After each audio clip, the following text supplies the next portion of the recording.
salaamaaleykum mbokk internet yi ñu ngi leen di nuyu dalal laaj leen ci seen beneen numéro seen écho ñu fas yéene ci ànd ak le docteur Samba Ka moom directeur général bu agence nationale de l'aquaculture bu Sénégal ñu ngi koy nuyu di ko bàyyi mu nuyu ak ñu koy seetaan. salaamaaleykum Thioro maa ngi lay nuyu di nuyu sa mbokk internautes yi ak téléspectateurs yëpp di la remercier aussi invitation bi ma invité ci sa émission bi tey. d'accord alors ñu jaajëfal la bu baax a baax ci dalal bu ñu dalal nga nekk directeur bu ANA ci tutelle ministère de la pêche la nekk et de l'économie maritime ban xayma nga ñu mën a indi ci li nga xamante ne moo di secteur aquaculture exactement ci jamono ñu toll.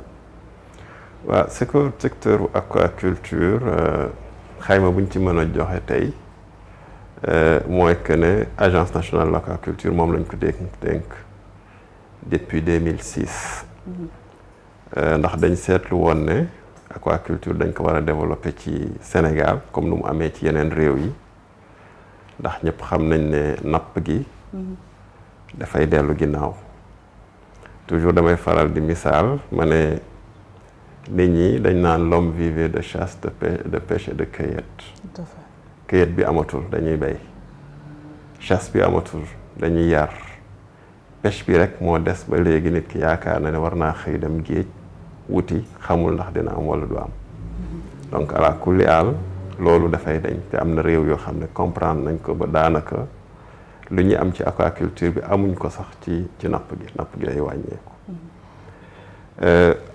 Sénégal nag tegoon ci ay jéego ba teg en 2006 lu ñuy wax agence pour la promotion de l'aquaculture du temps du président Ablaye Wade promotion la ñu waxoon ñu dem ba 2011 mu évoluer ñu def ko agence nationale de l'aquaculture 2011 ba léegi mu ngi doxal mais bu ñu seetloo mooy que production bi moom néew na ndax ren jii nii 2024 bi la ñuy doog a atteindre plus de 2000 tonnes donc ce qui veut dire que production bi néew na li waral mu néewoon ba léegi nag am na ay gàllankoor yu bari ba ñu ñëwee saytu nañ ko ba gis nañ ko ñu ngi ciy jéem ay def ay jéego pour saafara loolu te man li ma jàpp mooy lu ci gën a fës mooy la législation créé nañ agence bi di def aquaculture waaye boo seetloo code de l'aquaculture 2013 la nekk ci bureau gouvernement bi fi nekkoon 2013 ba 2022 la ñuy doog a promulguer le code de l'aquaculture. Code de l'aquaculture mooy loo xam moom que c'est comme le code de la route liggéey boo gis dafa war a am. ay yoon ay normes. loolu mooy tax yow boo jëlee sa xaalis war ko ci def da nga xam ne da nga ko teg fu wóor. loolu tant que amul investisseur que ça soit un investisseur sérieux national wala privé bu jóge extérieur du wóolu donc loolu pour man loolu bokkoon na ci gàllankoor yi. d'accord leneen ni nag peut-être que yeneen gàllankoor ñu ngi ci yoo xam ne am nañu ci saytu ñu ngi ciy jéem indi ay saafara xëy na bu ci biir waxtaan bi. maa ngi dégg nga naan gàllankoor alors gàllankoor boo gis am na ay lu koy saafaraal. je pense que moo waraloon le 30 janvier ngeen demoon fële ca Mbodiène. di inaugurer ay sites yu bees ngir yaatal li nga xamante ne moo di mbirum pisciculture actuellement ban retombée la am est-ce que ni ngeen ko bëggee woon mu ngi doxee ñi ni mel. bu ñu ñëwee dañu seetlu lan mooy gàllankooru aquaculture dafa am ñaar yu ci gën a fës. Il y avait certes gouvernance bi mooy cadre législatif bi mais aussi mooy xont bi c'est-à-dire l'aliment xont bu ñuy jox jën yi loolu dañu seetlu ne Sénégal da koy jéegaani te ça revient très cher te déjà rek réew mi ñi nga xam ne dañuy defar aliment ñoom booy def aquaculture 50% de tes coûts de production ci aliment bi lay dem astuma nag bu fekkee ne da nga koy jëli feneen jëli ay Maroc ay Thaïlande Ghana France fu nekk lay jóge ça revient très cher loolu day tax ñu bëri dañ ciy dugg commencer bëgg ko lool mais dañuy dem ba ci biir dañu arrêter parce que du ñu mën a supporter coût yi ba pare nag Sénégal ba léegi quand même am na jën ce qui fait que poisson d'aquaculture boo ko naree jaay le coût de production yenn coût yi doo ci génn ça c'est un mooy aliment bi beneen bi ci am solo aussi mooy jiw bi booy liggéey benn mbir te amoo ci jiw loolu aussi dafay gàllankoor c'est-à-dire les alevins les bébés poissons wala les bébés huîtres loolu aussi dafa manqué donc ñaari problème yooyu foog ñu saafara ko pour espérer aquaculture bi mën a jëm kanam. D'accord yan politique ngeen teg actuellement pour rassurer acteurs yi nga xamante ne bëgg nañ ci sóobu parce que seen passion la en même temps aussi dañu bëgg a contribuer ci économie bu Sénégal. waaw loolu donc moo tax bokkoon na ci lu tax ñu war a taxawal ay écloserie bu ñu ko waxee mooy maternité jën yi. Mbodiène lañ fa doon inauguré keroog c'était une écloserie boo xam ne ñu ngi ci ànd ak suñu benn partenaire bu tudd Veolia. moo ko financé foofu écloserie boo xam ne dina am capacité minimale de 1 million d'alevins 1 million de bébés par année. wan naa la sànq ay carton muy ay jën yu ñu jëlee Suède yoo xam ne parce que dañ seetlu aussi tilapia bi par exemple yu góor yi. ñoo gën a neex a yar ko yu jigéen yi yu góor yi ñooy gën a am poids. te kuy yar comme affaire poids la ñuy wax yu góor yi yar yu góor yi moo gën boo amee yu góor kese moo gën comme ñu yar ay xaru tabaski ay góor kese la ñu am. donc dañu jëndi foofu ay jën indi leen yoo xam ne ñoom ay doom yu góor rek la ñu am donc loolu aussi ça va permettre d'augmenter la production mais également pour écloserie boobu mën a yor boppam ndax ça va fonctionner de façon autonome te ñu ngi doon wax aussi bénéfice yi ñu ciy am dañ ciy créer benn fonds pour financer yeneen ferme yu nekk autour. D'accord. donc loolu lenn la mais aussi am nañ yeneen projet am na benn projet bu ñu nekk di en tout cas am nañ ci yaakaar lool lu ci des moom wax dëgg yàlla bëriwul pour ñu am xaalis boobu noonu mooy 1 milliard 40 millions bu ma doon tuddal léegi c'est pour am 14 écloseries dans les 14 régions du Sénégal. D'accord. Écloserie bu nekk mën a am 2 millions d'alevins muy ay jeunes ñu ngi ko tuddee jeunes et écloserie GECLO lañ ko wooyee donc loolu noonu bu ñëwee dina fexe donc lu ñuy wax moom donc alevin bébé poisson yi donc ça va être dina am fépp ci Sénégal comme cuuju ginaar yi nu ñu amee au niveau donc de l'aviculture. D'accord alors cuuj bu ne dafay soxla aliment pour dund est-ce que yéen a ngi xalaat pour subventionner li nga xamante ne mooy aliments yi donte que dañ koy jéggaane actuellement amaguñu luñ koy defaree wala sax ngeen dem ba xalaat di ko produire fii ci Sénégal pour accès bi gën a yomb. waaw côté aliment bi aussi ñu ngi ciy def ay jéego. ba loolu moo tax tey am nañ benn partenaire bu ñëpp xam muy NMA Senders.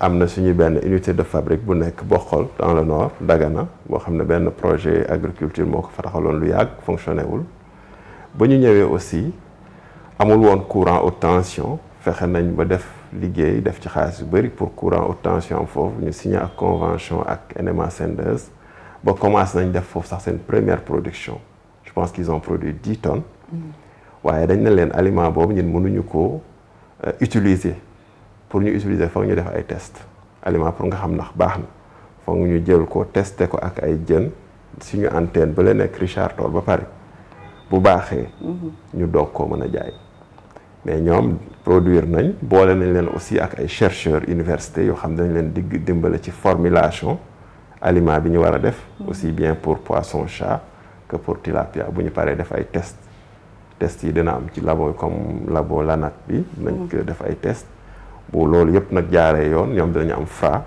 moo leen di permettre ñu jaay te prix bi aussi comme ñun suñu usine la partenariat la ñun ak acteurs yi ñooy toog ci taabal fixer prix boo xam ne kenn du ci gaañu donc prix boobu dans tous les cas mooy gën a yàmb prix bi nga xam ne mooy aliment bu ñuy jëlee bitim réew te aliment de qualité lay nekk donc ci ñu ngi ci loolu. D'accord. beneen mbir bu ñuy def aussi mooy ñu ngi monter aussi benn dossier pour aliment boobu xëy na usine boobu mënul defar aliment pour Sénégal yëpp pour le moment. am na aussi yeneen acteurs yoo xam ne ñu ngi dans la région de Dakar ñu ngi bëgg a monter une usine d'aliments de poisson ñu ngi travailler ak ay institutions financières yu nekk fii liggéey bi avancé na bu baax ba machines yi sax ñëw nañ. lu des rek mooy yeggali bâtiment yi ba loolu commencé. D'accord. beneen mbir bu ñu def aussi parce que aquaculture rek moo nekk secteur boo xam ne ci Sénégal amul benn subvention boo xam ne mu ngi jóge ci état boo demee agriculture da nga dégg ñu ne engrais subventionné semence subventionné matériel agricole subventionné boo demee pêche dañuy wax carburant bi dañ ko subventionné ñu ngi maye ay gaal ak yu kenn xamul boo demee élevage même chose. donc amu leen ay mesures d'accompagnement bu leen seen ministère tutelle bu mu leen jagleel yéen. mënuñu wax ministère tutelle, on va dire donc c'est le gouvernement. Ok, c'est l'État.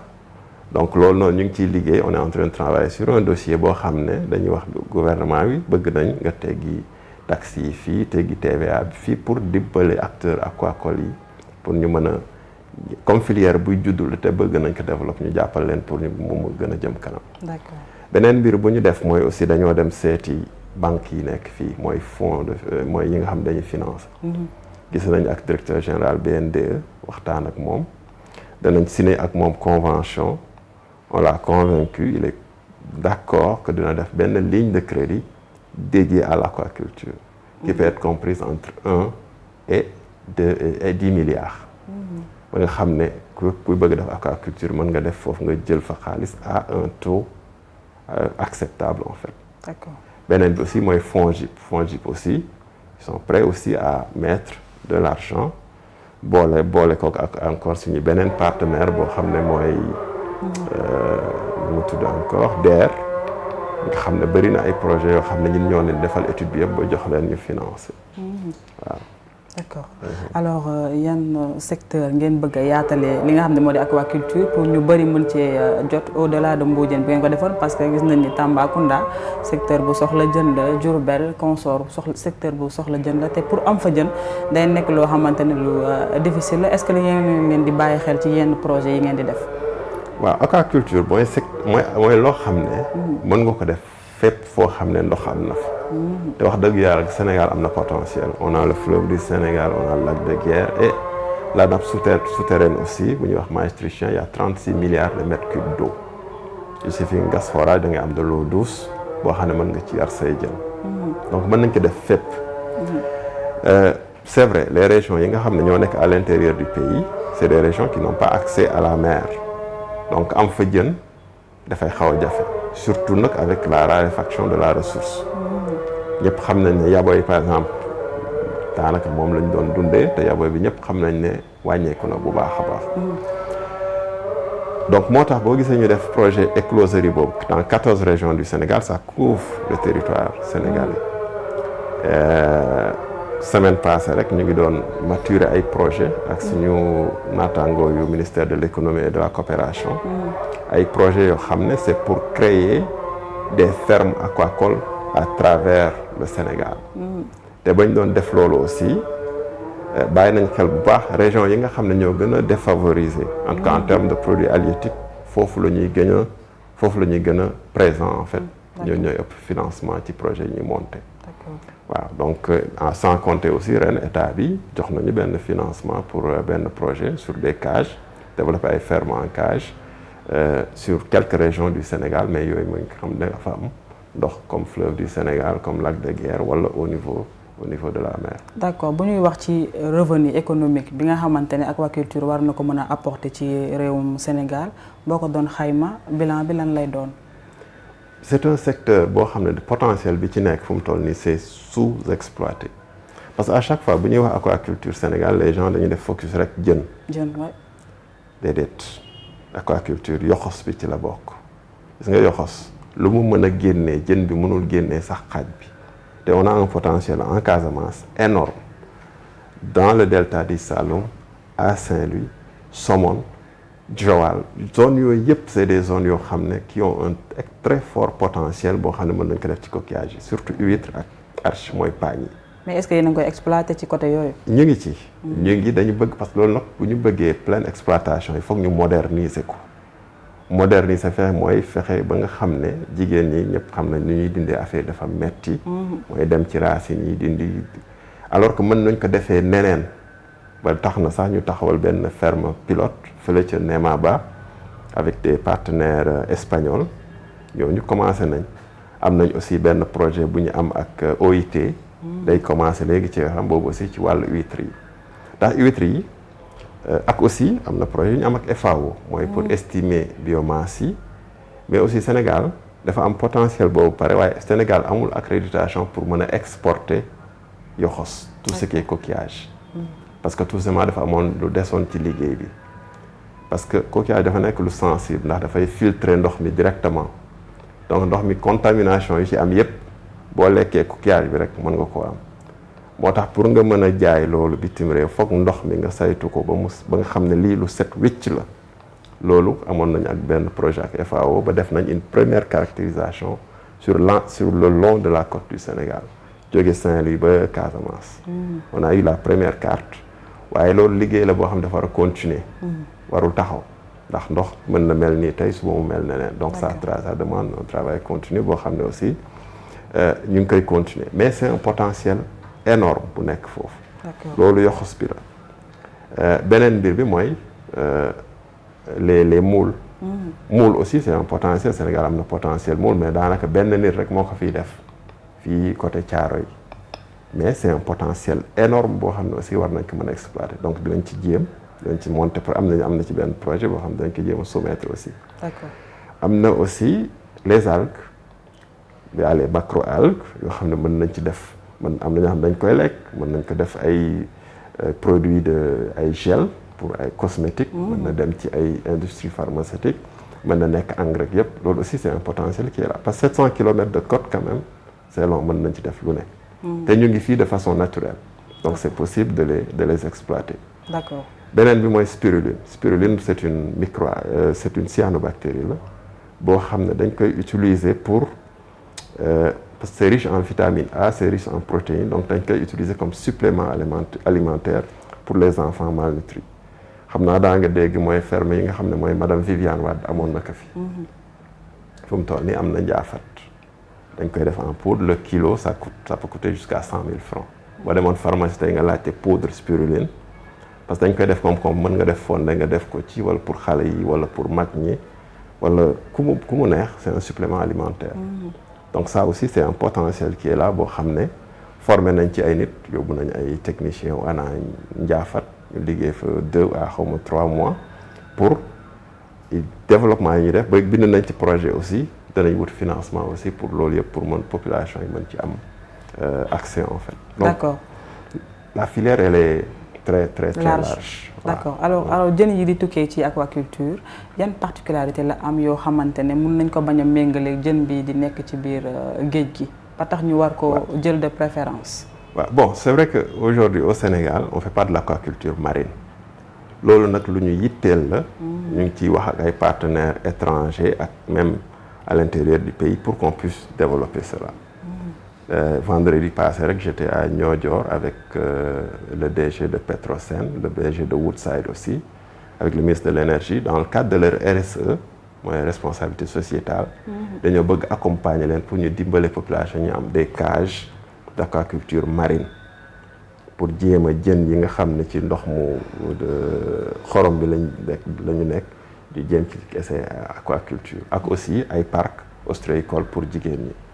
donc loolu aussi c'est un projet boo xam ne ça nous tient à cœur c'est sûr que bëgg nañ fii ak ay at Sénégal aussi mën a def aquaculture marine. D'accord. Maintenant pour ce qui est de l'aquaculture continentale fu mu toll nii Sénégal daanaka ñaar wala ñetti espèces lay def. muy waas bi ñaari espèce la am na espèce boo xam ne ci ndox mu neex bi lay nekk am na espèce boo xam ne ci eau saumâtre bi lay nekk am na aussi beneen bi mooy yes mooy jën bi nga xam ne dafay am ay barbillon. mooy tilapia. déedéet boobu mooy poisson chat. poisson chat le chat a des moustaches donc boobu aussi dafa am ay genre moustache. D'accord. mais boobu bariwul ñu koy lekk frais. boobu géej lañ ko gën a bëgg. mooy kong bi. le kilo peut coûter entre 7 500 et 12 500 donc loolu c'est un potentiel aussi énorme en termes donc d'économie. Le tilapia maintenant moom ñëpp bëgg nañ ko mais préférence bu ñuy wax gis nga man mi dëkk Jolof man bu ñu ma joxee waas dama koy lekk xaw ma j'ai pas le choix en fait parce que pour je sais pas pour avoir je dirais pas des caprices mais des amoo ci taamu daal pour taamu day fekk nga am choix d'accord. mais ñëpp xam nañ ne jën en termes d'apport alimentaire y a pas un meilleur aliment que ça mooy li nga xam ne moo gën ci wér-gu-yaramu nit te jën aussi toujours maa ngi ko doon wax keroog aussi mooy le kilo de tilapia peut coûter entre 1800 et 2000 francs wala 2500 selon les régions. mais cher na quand même. mais kilo yàpp ñaata lay jar. kilo yàpp ma nga ca plus de mi ngi ci 4000 et quelques mais jën quand même. jën moo gën yàpp en termes de santé humaine. ci protéine lekk jën protéines yi nekk ci jën moo gën protéines yi nekk ci yàpp. Donc c'est un avantage qui est là li ci nekk ci acide aminé yu baax nekkul ci yàpp. bañ na ko boo feebaree yenn feebar dañ la wax del lekk jën.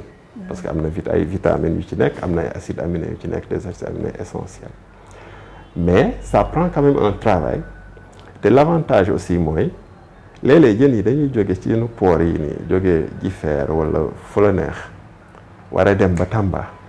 Parfois la chaîne de froid dafay am problème. Donc souvent boo demee ci yenn village jën yi nga fay fekk yow boo ko gisoon yow doo ko jënd mais ces gens-là n'ont pas le choix c'est pas du poisson frais alors que aquaculture yow yaay tànn heure bi la neex ngay ñëw napp sa jën nit ñi dañ koy jël muy lappi dem waas ko togg ko ci saa si donc c'est du poisson frais. En général ñoo leen koy demander ñu ci gën a bari ci seen ay clients.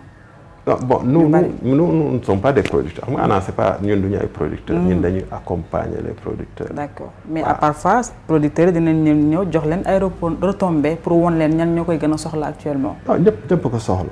par exemple boo demoon tey ferme bu nekk Dagana la dernière fois ma ñëw def visite ñoom bu ñu defee pêche.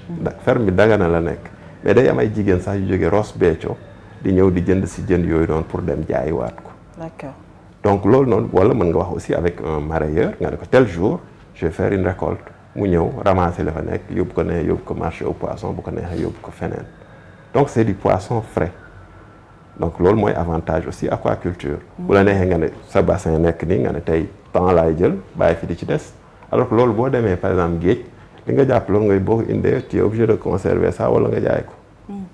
Donc c'est ça aussi un peu l'avantage de l'aquaculture sur la pêche. Dinañ wax tam tuuti ci concurrence bi parce que gis nañ jamono yi tamit nee nga liy dukkee ci géej gi matalewul aquaculture bi mooy doon solution mais dañu gis beneen jéggaani buy am. am na ay jën yu jóge Maroc su ma ko mënee waxee noonu te sénégalais dañ koy jënd pour yéen naka ngeen mën a def ba fagaru ci concurrence boobu noonu ba ñu dem ba toll ci moment boo xam ne dootuñu soxla sax ñu jéggaani jën pour mun ko lekk. waaw loolu il faut développer l'aquaculture on est obligé.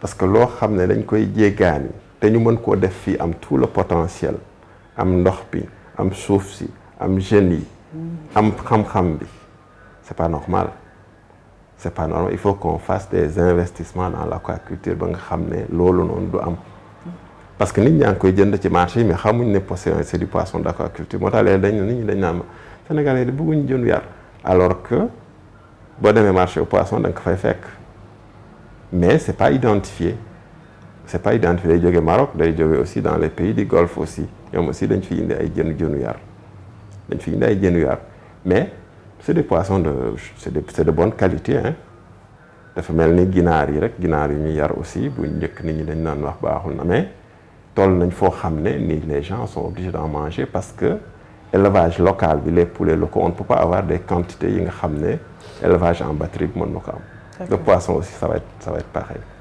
Mais c'est à nous de xam ne buñ ko deful ñeneen dañ ñëw def ko suñu place wala ñeneen dinañ jaay indi seeni produits jaay ñu ko te duñ ci mën dara parce qu'on n'aura pas le choix. D'accord mais est-ce que jàppoon ni pour nga intégrer ko ci biir sénégalais parce que ñu bëri dañ ko umpale day laaj ay campagne de sensibilisation communication bu jàll ba nga xamante ne sénégalais dinañu xam ni li ñuy yar ci seen réew.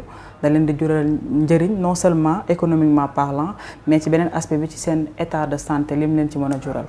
liggéey boobu nag ñun ñëpp ñoo ko war a def ANA war na ko def yéen journalistes yi les producteurs ñëpp ñun ñëpp ñoo war a bokk ñëw tey.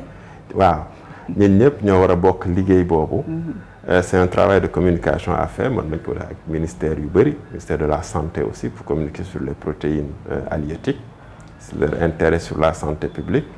Mais aussi loolu sax tax na am na benn atelier culinaire bu ñu organiser une journée le 19 samedi 19 maa ngi def publicité 19 avril 2025 en collaboration avec l'IRFPA Institut de recherche et de formation en pêche et aquaculture bu nekk Thiès. D'accord. Donc on est en collaboration pour organiser donc un atelier culinaire on invite donc des cuisiniers ils vont dañuy ñëw liggéey togg ay produits yoo xam ci aquaculture lu jóge jën muy clarias bi muy tilapia bi muy yoxos muy yeneen c'est des cuisiniers de renommée ñëw c'est pas la première fois mu am il y aura des prix loolu yëpp c'est une façon c'est une exposition donc toute la journée il y aura des conférences il y aura de la cuisine de la dégustation dina am ay prix mais prix avec un jury et tout tout ça c'est une façon de montrer au Sénégal que ce sont des produits qui sont là, qui sont très bons pour la consommation humaine.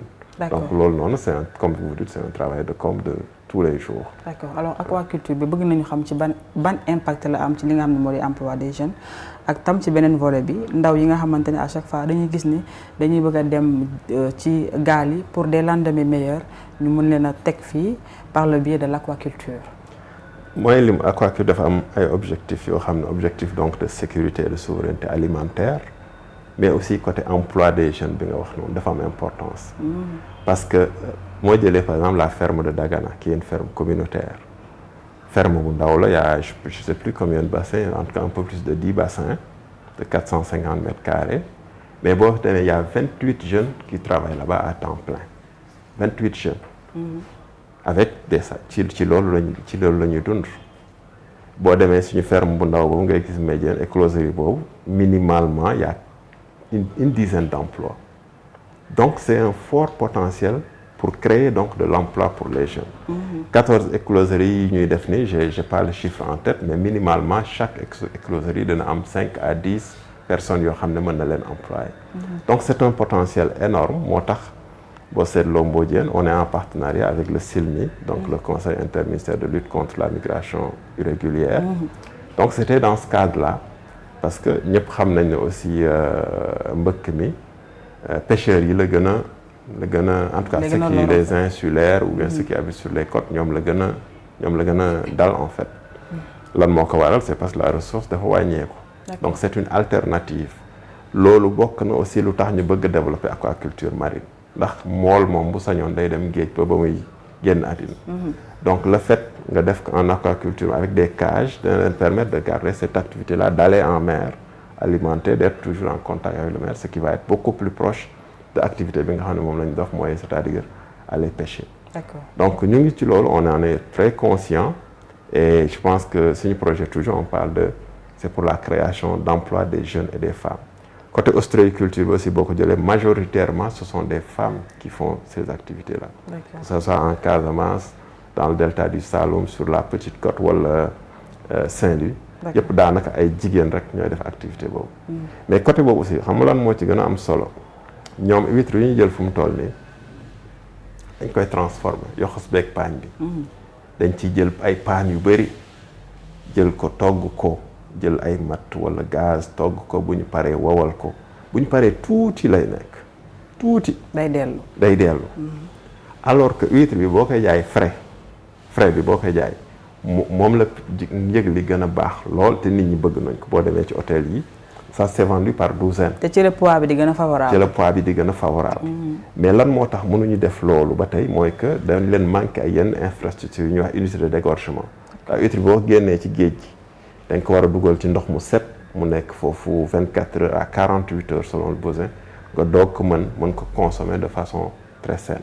Mais aussi fa muy jógee fa nga koy jëlee. dafa war a fekk aussi lu sell dañ ko saytu def ay analyse ba nga xam ne amul benn tooke wala amul benn doomu jàngoro boo xam ne nekk na ci liggéey boobu la ñu nekk ba nga xam ne tey projet yi ñuy def mooy fexe ñu am unité de dégorgement yooyu mooy pour raxas huître bi. Parce que dañuy jógee fële nu mu tudd Saloum wala Casamance mais dañuy obligé Ngor non Almadi moo am unité de dégorgement donc jëlee ay huîtres te loolu aussi foog nga def leen ci ay conditions pour mën leen indi ba foofu nga xam ne te dara du leen jot donc en équipant donc côté yooyu noonu aussi loolu ça va aider beaucoup à l'emploi mais aussi à l'augmentation de la valeur ajoutée c'est-à-dire yokk koom bi nga xam ne moom la ñuy jëlee ci yoxos yooyu noonu. D'accord. Alors seen ministère bi nga xam ne mooy seen tutelle mooy ministère de la pêche bi est-ce que am na ay chantier yu mag yoo xamante ne actuellement mu ngi ci lëkkaloo ak yéen pour gën a élargir secteur bi ñu jeexalee ci ponk boobu. waaw xam nga ministère de la pêche de l'infrastructure et des infrastructures maritimes et portuaires. dafa jël aquaculture dénk ko agence nationale de l'aquaculture. loolu noonu li ko waral mooy ministère moom lépp luy aquaculture dénk na ko agence bi. agence bi lan moo tax ñu def agence aussi c'est pour avoir les pleins pouvoirs la capacité aussi d'exécuter rapidement. mais du ko dénk rek bàyyi ko moom da koy saytu à chaque fois. waaw c'est ça da koy saytu. xaalis bu ñuy jox budget bu ñuy jël foofu lay jógee. ñoom ñoo koy voté jox ñu ko waaw mais c'est à l'agence de développer agence bi nag donc moom mu ngi ciy dem ñun dañu dem wuti ay yemuñ ci budget bi nga xam ne moom rek la ñu état di jox nga xam ne daanaka 70% yi ci fonctionnement lay nekk fay ay salaire fay ay courant loué fii ju nekk yooyu investissement bi nekk lu néew mais daanaka ci at bi ñun dinañu dem jëli ay projet wax naa la OIT wax naa la GECLO wax naa la yeneen ak yeneen FAO ou bien SENREM yooyu yëpp fàtte naa la wax pôle aquacole yi ñuy def ci région yi aussi loolu aussi ñu ngi ci dans 7 ou 8 régions du Sénégal loolu yëpp ANA moo koy jëli indi ko dolli ko ci budget ak aussi suñu partenaire parce que instant yi wax naa la ñu ngi jëli ay RSE ay Veolia ay Eiffage ay danañ dem seeti SAR danañ dem seeti Woodside danañ dem seeti Petrosen ñooñu ñëpp c'est pour augmenter en tout cas les capacités lu ñuy produire en fait. Et puis également pour accompagner les populations aussi dans cette création d'emplois et production aussi alimentaire boobu noonu. D'accord ma bàyyi la nga joxe sa mot de la fin ñu tëj jotaay bi. waaw mot de la fin mooy di leen gërëm en tout cas ci waxtaan bi. Parce que waxtaan bu mel ni bëriwul en fait. C'est ce qui fait que secteur bi xëy na ñu bëri xamuñu ko. Mais nañu xam ne c'est un secteur qui est très très rentable, qui a un énorme potentiel, mais qui demande quand même que professionnels yi aussi képp koo xam da nga am ferme bëgg def ferme yomb na de wax rek damay def aquaculture mais na nga ñëw ñun mën nañ la accompagner sur tout ce qui est sur le plan technique bu ñu amee partenaire boo xam ne day financer comme Proval CV comme DER ñu boole la ak moom loolu lañ fi nekk en fait loolu mooy suñu liggéey. D'accord waaw loolu mooy suñu liggéey en tout cas on invite les jeunes les femmes ak képp koo xam ne am na projet nga ñëw fii ñu accompagner la ba mu gën a yem. D'accord voilà. ñu ngi lay jaajëfal ci dalal bi merci beaucoup. alors ñoo ko gisandoo jotaay bi lañu sekkoo nag ki nga xamante ne mooy docteur Samba Ka moom mooy directeur général bu ANA ñu joxe dig daje ba beneen yoon ak beneen numéro Sene Echo jaa ngeen jëf.